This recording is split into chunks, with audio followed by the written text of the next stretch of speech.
Hey, well, what's up, Colliders? Welcome back to The Collision. Daniel here. And 25 years after the classic of cinema, Space Jam featuring Michael Jordan, the franchise is back with LeBron James leading it for a new legacy. It just was released in theaters and on HBO Max, so let's talk about it.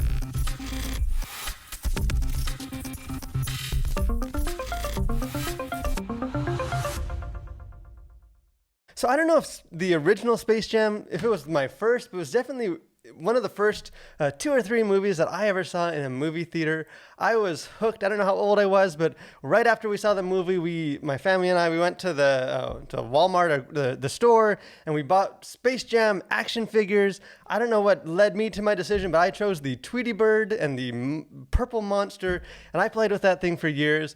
So again, I'm not a huge basketball fan by any means, but I loved the original Space Jam, so I was interested to see what would happen. 25 years is a long time, so it makes sense to reboot it, to pave a whole new legacy. Sports pundits are going to be debating for years to come who is the greater player, MJ or LeBron. But when it comes to movies with anthropomorphic cartoon bunny rabbits playing basketball, the debate is over, and MJ remains the king. Space Jam: A New Legacy is a mess. This is not a good movie. I don't want to beat around the bush. Just jump right into it. This is a bit of a train wreck of a film. It has some moments of some charm that kind of peeks through, but overall, this is definitely, if this is the new legacy, then I think viewers better hope they have short-term memory loss and just remember the glory and the simplicity of the first one. But let's kind of break it down why I think this movie kind of goes off the tracks a little bit. So the original Space Jam. I think the reason it succeeded the way that it did is that it kind of managed to be a celebration of both basketball and the Looney Tunes. It introduced both those to different audiences. It kind of approached both with a very kind of loving and respectful way. When it comes to a new legacy, LeBron James version. Kind of rather than being more of an ode and a celebration of those two properties, it kind of comes across more as just a celebration of Space Jam, the franchise itself. And in the process, it kind of shortchanges both basketball and the Looney Tunes, the two things that it's supposed to kind of highlight and introduce to viewers. And it kind of fails to do justice to either one of those. And as far as like the basketball component, kind of the big twist this time in the film is that the whole game, the big game that has to happen, takes place within like a virtual reality computer game algorithm. LeBron and his son are pulled into this kind of virtual reality, and it's all very much kind of computer game mechanics. And a lot of this, the rules of basketball get tossed to the side in favor of more kind of celebrating video games. And obviously, the original Space Jam wasn't necessarily super true to the spirit or rules of basketball. And there was definitely room for the characters in that one to be zany and to be loony and to be the Looney Tunes and to have fun with it. But the basketball component in this movie, because it's all based on kind of style points and power ups, and one play can score like 800 points and close a huge deficit in the game, and it kind of is so unpredictable that there's really no drama as far as like the Toon Squad catching up and trying to win this big game. It's sort of this all video games and very little actual basketball. And I think it's a Looney Tunes movie. It doesn't need to be super realistic basketball by any means. But I was thinking, like, as a kid watching this, I feel like in a lot of ways this kind of seeing the movie would inspire me more to go home and like pick up a video game controller than it would for me to go outside and just shoot hoops in my driveway and kind of celebrate basketball. And kind of the more modern video game component really just dominates the entire movie and kind of suffocates the basketball component, and I think the Looney Tune component as well. And as far as the Looney Tunes, they do get some moments kind of classic Looney Tunes isms, and they do, the Coyote still chasing the Roadrunner, and Porky Pig's there, and all the characters. Daffy Duck he's as delightful as he always is, but kind of because it's like a virtual reality, it allows Warner Brothers to bring in all its other properties. They're all kind of based in this server.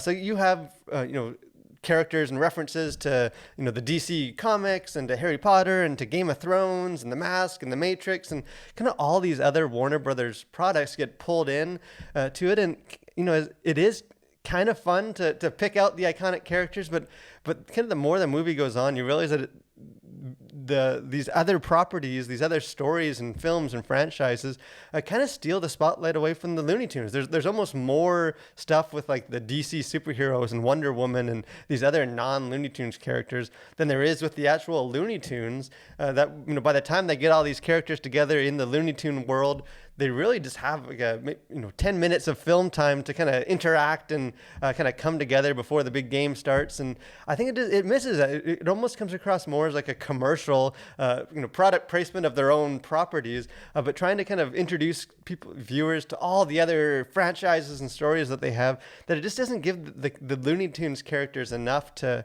kind of to breathe and just interact with each other and kind of, they sort of establish at the start that the characters have scattered and Bugs Bunny needs to go and bring the gang back together. There was definitely like a way to do that in a very nostalgic way, almost like the Muppet reboot did, and kind of pull on those nostalgia strings of the Looney Tunes coming back together. But they really doesn't end up going that direction just because it's so busy introducing all these non-Looney Tunes characters that I think it kind of misses the mark on that part. And I kind of thought when I was watching the trailers that like the more like CG animated Looney Tunes was going to bother me. As sort of like a purist, I know the cartoon versions are what I grew up with.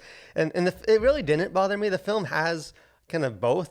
For most of the film, they are the cartoon versions of themselves. And then once they reach the kind of the final game, the final match, they kind of transform into their more realistic animated. So again, some of the modernization of it didn't bother me. It's not just the original was better. I don't really want to come at it that way, but the film just kind of comes across as like an older boomer kind of trying to be cool with the kids by using these lingo and these references that just feel awkward, and a lot of them already just feel dated, like Matrix and some of these things that just sort of feel like it's trying so hard to be current and to be all video games and technology and tap into all that, that it's almost trying too hard, and it kind of strips the fun and the charm of kind of like the original had and that Looney Tunes has always had, just in trying to be too modern and too current. As far as content to consider, kind of on the surface, as far as profanity, there's too much. There's not tons, but there's definitely more than there should be in a Looney Tunes film, which is 0 profanities in a Looney Tunes film. As far as I counted, and I might have missed some, there are at least 5 or 6, 7 kind of mild profanities, starting with H and D. There were a couple OMGs and kind of using the Lord's name in vain. And then there's one moment where a character is kind of doing a profane rant that's beeped out, so you don't hear them. But if you have kids, they might be wondering why there's beeps going on. And again, I think it's related to just trying to be kind of more cool and hip. And it wasn't necessary in a film like this. Sexuality, there's none. I know there's a lot of talk on the internets about kind of making Lola Bunny less sexual, and I think that's a good move for the film. She was overly sexualized in the original, and she's a cartoon bunny, so it's probably not a direction we should be going. But there really isn't any kind of sexual content in this film. And violence, there's Looney Tune violence. Characters are, Daffy Duck's beak or bill gets knocked off, and characters get run over, and pianos drop on them, and all the stuff that we love about Looney Tunes. That all happens here. There's no like graphic violence or anything that to concern a parent if you're okay with sort of the regular Looney Tunes violence. So this is a film about cartoon animals playing basketball in a video game. So it's not necessarily the kind of film that you would expect to have very deep philosophical meanings or deeper worldview implications. But I think there are a couple of themes that I think are fine on the surface, but are also definitely a product, or at least reflecting the kind of the wider culture and some of the ideologies that are going on. And the first theme is sort of a you do you, let me do me mentality. A lot of the film is kind of the tension of the drama is based around LeBron James, and his relationship with his son, who is more passionate about video games and creating video games than he is about spending all day on the basketball court practicing his techniques and his footwork and his shots. And it's kind of LeBron James kind of needing to learn to accept that his kid is wired different. His kid has different passions, and he can't impose his own desires on his kid. And the way the film, kind of heavy-handed and kind of clumsy, but the way it does that is really through LeBron James with the Looney Tunes and their basketball team, and kind of trying to realize that their team is better off if he just stops trying to coach them to play like LeBron and lets them be Looney Tunes and lets them do all their crazy cartoon stuff to try and come back and win the basketball game. And I think on the surface, the theme's fine. I think it's an appropriate one for a kids movie. I think as a Christian, we can affirm that God has made us all differently. Every individual, he has a unique plan for their life and what he wants to do with them. And we can't just impose our own desires, whether that's on our kids or on people in our church or just our peers. Really, God does have a unique journey for all of us. And so I think on that level, it's an important theme, but kind of on a wider, kind of more societal, cultural level, you do see kind of creeping in a bit of sort of the postmodern mindset of just very individualistic, and it's all about self-expression and sort of this sort of elevation of authenticity as the ultimate value and aim for life. And it is very much sort of just let me be who I want to be. I don't want anyone else to kind of push me in any direction. You just need to give me the freedom to live my life the way I want to. Let me control my own destiny. And the film doesn't really preach it in that way.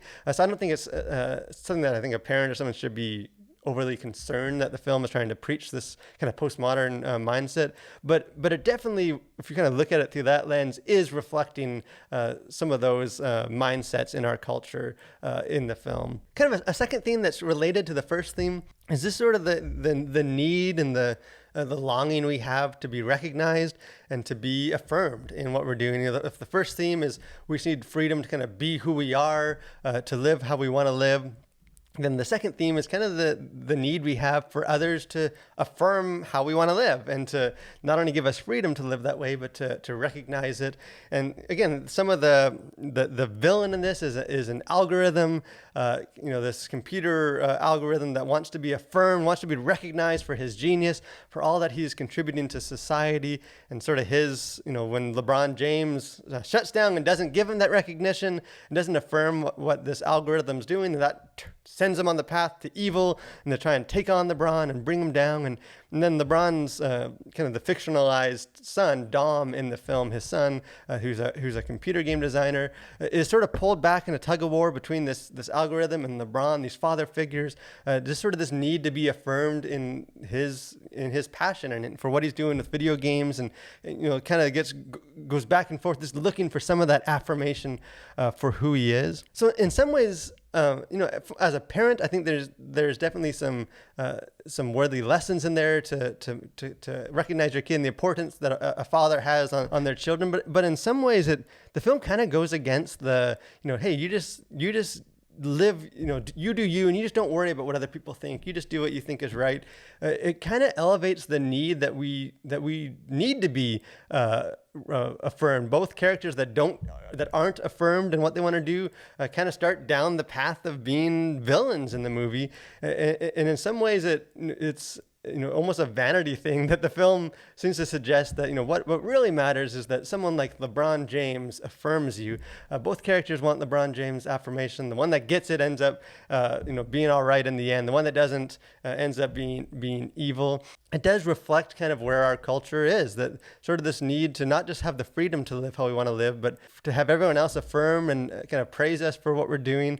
And sort of like the first theme, it's not necessarily preaching that. That's not the central meaning behind this film. And I think it in some ways the film kind of presents the message probably in a way that it's not even trying to, more of a negative sense of so that we need to be affirmed, but it is something to be aware of, that it is kind of consistent with what we see kind of going on in the wider culture, and sort of this need to be affirmed in how we live and recognized by the culture at large.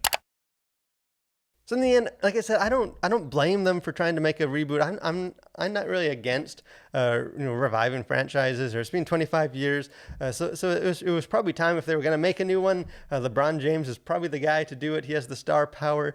So all power to them for trying. But I kind of having experienced the new legacy of Space Jam, it becomes pretty painfully clear that we need Porky Pig to come up and stutter along. That's all, folks, and kind of put this to bed. This movie, I don't really know who will find a whole lot of enjoyment in this film. My kids, they're 6. They watched it.